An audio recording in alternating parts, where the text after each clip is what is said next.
Hello everyone, my name is Bayu Putra Pratama with NPM 2341192 from class Management 23G. In the presentation, I will explain the topic of statistical testing as part of the research methodology course.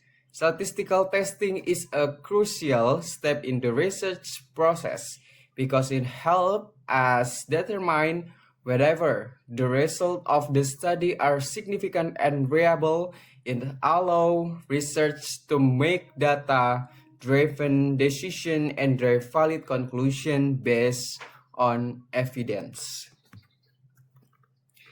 Oke, pertama kita harus mengetahui dulu apa sih pengujian statistik tersebut. Nah, pengujian statistik adalah salah satu proses yang penting dalam penelitian kuantitatif.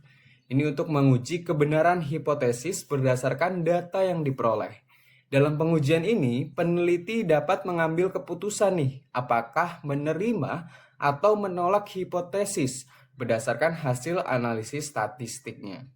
Pengujian ini mencakup beberapa jenis, antara lain pengujian parametrik dan non-parametrik, pengujian beda rata-rata, asosiasi, serta pengujian pengaruh antara variabel. Pemahaman tentang pengujian ini sangat penting untuk menyimpulkan hasil penelitian secara valid dan objektif. Nah, statistik deskriptif. Statistik deskriptif merupakan metode untuk menggambarkan karakteristik data yang telah dikumpulkan dalam suatu penelitian. Menurut Jogianto, statistik ini meliputi penyajian nilai frekuensi untuk tendensi sentral seperti mean, median, dan juga mode, serta ukuran dispersi seperti range, standar deviasi, dan juga variance.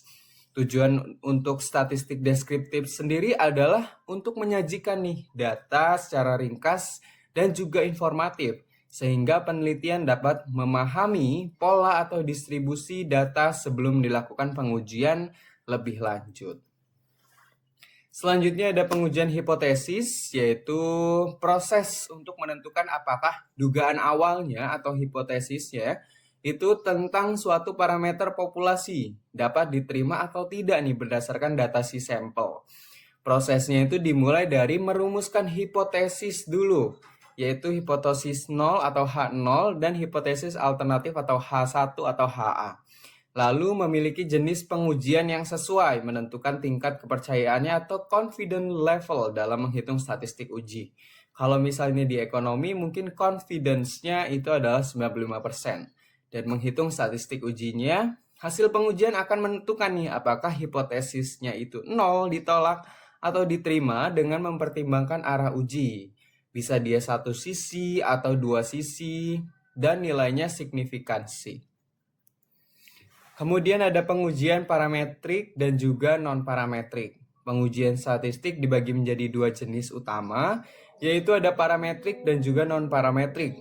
Pengujian parametrik ini digunakan ketika data berdistribusi normal dan memenuhi syarat tertentu serta memanfaatkan nilai data secara langsung. Sebaliknya, pengujian non-parametrik itu tidak berdistribusikan normal atau berskala ordinal dan menggunakan urutan atau tanda data. Contoh uji parametrik ada t-test, ANOVA, sedangkan non-parametrik ada chi-square dan juga uji RAN. Pengujian beda rata-rata itu dilakukan untuk mengetahui nih apakah terdapat perbedaan yang signifikan antara dua atau lebih kelompok data. Jika menggunakan satu sampel, tujuannya untuk melihat apakah rata-rata berbeda dari rata-rata populasi. Jika menggunakan dua atau lebih sampel, tujuan adalah membandingkan rata-rata antara kelompok, misal dengan uji T untuk 2 sampel dan uji ANOVA untuk 3 kelompok atau lebih. Nah, jenis data dan distribusinya menentukan nih metode uji yang dipilih. Kemudian ada pengujian asosiasi, ini adalah mengetahui apakah terdapat hubungan antara dua variabel tersebut tanpa mempersoalkan mana yang menjadi penyebab atau independen dan mana yang dipengaruhi yaitu dependen. Misalnya, pengujian apakah ada hubungan antara jenis kelamin dan minat baca seseorang. Jenis pengujian yang digunakan biasa parametrik maupun non-parametrik, tergantung dari skala dan distribusi data yang dianalisis. Pengujian ini penting dalam riset sosial dan juga perilaku untuk menentukan pola hubungan antara variabel. Okay, and to sum up, statistical testing plays an important role in ensuring the accuracy and credibility of research finding. By applying the courage and interpreting the result careful, research can support or reject hypotheses with confidence. Thank you for your attention. I hope this presentation has helped you better understanding the functional and importance of statistics testing and research. Thank you very much.